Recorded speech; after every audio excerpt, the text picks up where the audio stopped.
오늘의 말씀입니다. 본문은 마가복음 6장 14절에서 29절 말씀입니다. 이에 예수의 이름이 드러난지라 헤롯 왕이 듣고 이는 세례 요한이 죽은 자 가운데서 살아났도다. 그러므로 이런 능력이 그 속에서 일어나느니라. 그가 엘리야라. 그가 선지자니 옛 선지자 중에 하나와 같다. 헤롯은 듣고 내가 목벤 요한, 그가 살아났다. 전에 헤롯이 자기가 동생 빌립의 아내 헤로디아에게 장가든 고로 이 여자를 위하여 사람을 보내어 요한을 잡아 옥에 가두었으니 이는 요한이 헤롯에게 말하되 동생의 아내를 취한 것이 옳지 않다 하였음이라. 헤로디아가 요한을 원수로 여겨 죽이고자 하였으되 하지 못한 것은 헤롯이 요한을 의롭고 거룩한 사람으로 알고 두려워하여 보호하며 또 그의 말을 들을 때에 크게 번민을 하면서도 달갑게 들음이러라.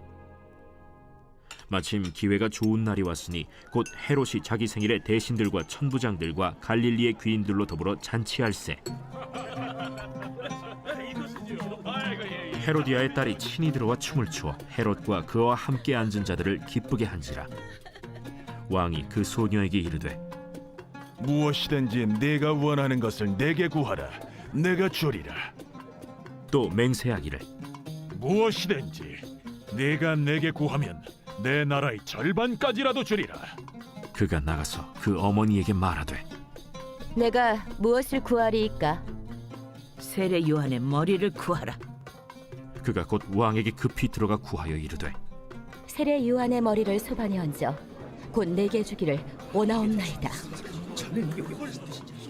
왕이 심히 근심하나 자기가 맹세한 것과 그 앉은 자들로 인하여 그를 거절할 수 없는지라. 왕이 곧 시위병 하나를 보내어 요한의 머리를 가져오라 명하니 그 사람이 나가 옥에서 요한을 목베어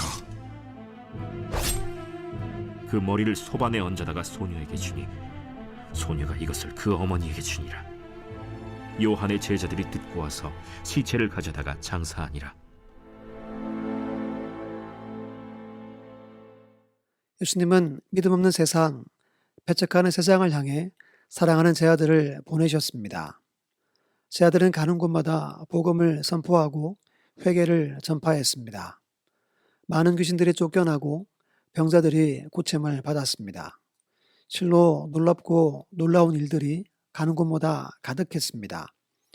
예수님이 주신 권능과 능력이 강하게 나타났기 때문입니다. 오늘 본문은 제 아들의 복음 선포의 결과와 반응을 기록합니다. 그리고 특이한 점은 이미 죽은 세례 요한의 죽음을 아주 자세하게 회고하고 있다는 겁니다.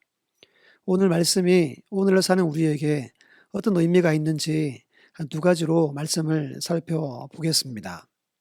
첫 번째는 자신의 이름이 아닌 예수님의 이름을 위해, 자신의 영광이 아닌 하나님의 영광을 위해 제 아들은 복음을 전하였다는 겁니다. 14, 15절 말씀을 함께 보겠습니다. 이에 예수의 이름이 드러난지라 헤롯 왕이 듣고 이르되 이는 세례 요한이 죽은 자 가운데서 살아났도다. 그러므로 이런 능력이 그 속에서 일어나느니라 하고 어떤 이는 그가 엘리야라 하고 또 어떤 이는 그가 선지자니 옛 선지자 중에 하나와 같다 하되 아멘. 제 아들의 복음 전파의 결과입니다. 헤롯 왕의 귀에까지 들릴 정도로 엄청난 반향이 일어났습니다.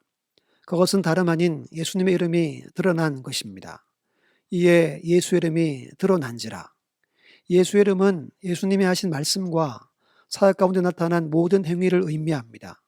즉 예수님의 전인격이 분명하게 드러났다는 뜻입니다. 그리고 그 파워가 대단했다는 것을 의미합니다. 헤롯 왕은 죽은 목베임 당한 세례 요한이 다시 살아났다고 확신할 정도의 놀라운 능력이 제 아들이 가는 곳마다 일어나고 나타났습니다. 그리고 사람들이 엘리야다, 선지자 중에 한 사람이다라고 할 정도로 대단했습니다. 여러분, 예수님도 자신의 고향에서는 실패에 가까운 사역을 하셨습니다. 편견과 인간적인 생각으로 가득 찬 그들에게는 복음이 파고들지 못했습니다. 아무런 능력, 권능을 나타낼 수 없었습니다. 그런데 예수님이 보낸 제 아들의 사역의 현장에선 엄청난 능력과 권능의 역사가 일어났습니다. 어제 함께 말씀을 나눈 것처럼 우리 방화진 제일교회를 세우시고 나약하고 부족하다고 여기는 저와 여러분을 이 세상에 보내시고 사명의 길을 걷게 하신 것은 이와 같은 복음의 능력과 권능이 분명하게 반드시 일어나고 나타난 것을 보여주고 있는 겁니다. 우리의 생각으로는 이것이 가능한가라는 생각이 들지만 순종으로 나가는 사명의 길에선 이런 놀라운 일들이 일어날 줄 믿고 확신하시기를 바랍니다. 그런데 여러분, 우리가 더 본질적으로 기억해야 할 사실이 있습니다. 그것은 제 아들의 복음 전파 사역의 결과에서 오직 예수님의 이름만 드러났다는 겁니다. 이런 생각이 들었습니다. 어떻게 사역을 했기에 자신들의 이름이나 영광이 전혀 드러나지 않았을까? 순수하고 순박해서 그런가? 어떻게 이 정도로 할 수 있는가? 아니면 너무 두렵고 부끄러워서 아무 생각 없이 순종만 해서 그런가? 여러 생각이 들었습니다. 여러분은 어떤 생각이 듭니까? 오늘 우리의 교회 생활만 보더라도 과연 우리는 이렇게 사역할 수 있을까요? 오직 예수님의 이름만 드러나고 나타나고 오직 하나님의 영광만을 위해 헌신하고 사명을 감당할 수 있을까요? 바울은 이렇게 선포합니다. 그런즉 너희가 먹든지 마시든지 무엇을 하든지 다 하나님의 영광을 위하여 하라. 아멘. 정말 우리의 마음을 담아 진심으로 아멘이라고 고백하는 우리 방화진 제일교회 모든 성도들이 되길 주의 이름으로 축원합니다. 그리고 끝까지 우리의 이 마음이 변함없이 오직 하나님의 영광만을 위하시기를 축복합니다. 여러분, 이런 제자의 마음과 사역의 자세와 모습이어서 예수님의 이름이 권능과 능력 가운데 나타난 줄 믿습니다. 하나님의 영광 위에 더욱 값지게 사용되는 우리 방화진 제일교회와 우리 모두가 되길 주의 이름으로 축원합니다. 두 번째는 복음 전파의 길은 영광이 아닌 고난의 십자가의 길이다라고 말합니다. 저자 마가는 오늘 본문을 구성할 때 의도적으로 제 아들의 복음 전파와 사역 보고 사이에 세례 요한의 죽음 이야기를 넣었습니다. 이미 마가복음 1장 14절에 요한이 잡힌 후 예수께서 갈릴리에 오셔서 하나님의 복음을 전파하여라고 기록하였습니다. 왜 이렇게 긴 세례 요한의 순교 장면을 넣었을까요? 헤롯 왕의 무능함, 비겁함, 헤로디아의 악함을 강조하기 위함일까요? 아닙니다. 마가는 제 아들의 복음 전파와 세례 요한의 순교, 더 나아가 예수님의 순교와 연결하기 위해 본문을 기록한 것입니다.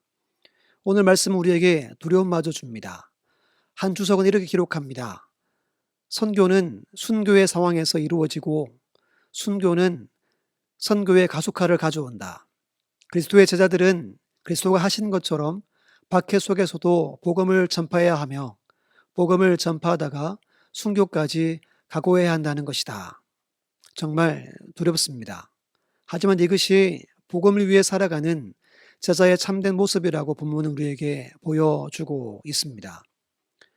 우린 많은 부분에서 착각 속에 살고 있음을 깨닫게 됩니다. 주님을 위해 최선을 다하고 복음과 교회를 위해 헌신하면 큰 영광을 누릴 것이라고 생각합니다.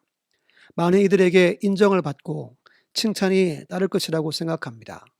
그런데 이러한 우리의 생각들이 모두 착각이라고 마가는 우리에게 메시지를 전하고 있습니다. 기억하시길 바랍니다. 세례 요한은 오직 예수님만 증거했습니다. 예수님의 오실 길만 예비했습니다. 그리고 오늘 본문을 통해 예수님이 앞으로 걸어가실 고난의 십자가의 길을 미리 보여주고 있습니다. 그리고 이 고난의 십자가의 길은 제자로 부름받은 우리 방화진 제일교회와 모든 성도들이 걸어가야 하는 길입니다. 남은 우리의 길이 복음을 위한 오직 우리 주 예수 그리스도와 하나님의 영광만을 위한 십자가의 길이 되길 주의 이름으로 축원합니다. 함께 기도하겠습니다. 하나님 아버지, 여전히 나약하고 부족한 우리를 제자로 부르심에 감사합니다. 그리고 지금까지 오직 주님과 하나님의 영광만 위해 살지 못함을 깨닫게 하신 것 또한 감사드립니다. 세례요한이 오직 주님을 위해 모든 것을 예비하고 거기를 준비한 것처럼 우리 방아진 제일교회와 모든 성도들이 세례요한과 같이 오직 예수 그리스도와 오직 하나님의 영광만 위해 끝까지 믿음으로 달려가게 하옵소서. 영광이 아닌 십자가의 길을 감사함으로 달려가는 우리 교회와 온 성도들 될 수 있도록 인도하여 주옵소서. 감사드리며 예수님의 이름으로 기도드립니다. 아멘. 함께 기도할 제목은 첫 번째, 코로나19 바이러스가 속히 사라지게 하시고 최전방에서 수고하는 모든 분들을 강건하게 지키시고 환자들과 가족들을 위로하시며 하나님의 평강이 이 나라와 울산과 동호지역 가운데 충만하게 하소서. 아멘. 두 번째, 한 주간 특별 기도회를 통해 담임 목사님과 교육자, 중직자, 온 성도들이 깨어 기도하게 하시고 방아진 제일교회가 살아있는 교회가 되어 지역과 열방을 향한 구원의 방주가 되게 하소서. 아멘. 세 번째, 가정예배를 통해 자녀들의 신앙교육이 가정 가운데 정착되게 하시고 자녀들의 앞날과 모든 성도님들의 가정에 하나님의 인도와 축복이 있게 하소서. 아멘. 함께 기도하겠습니다.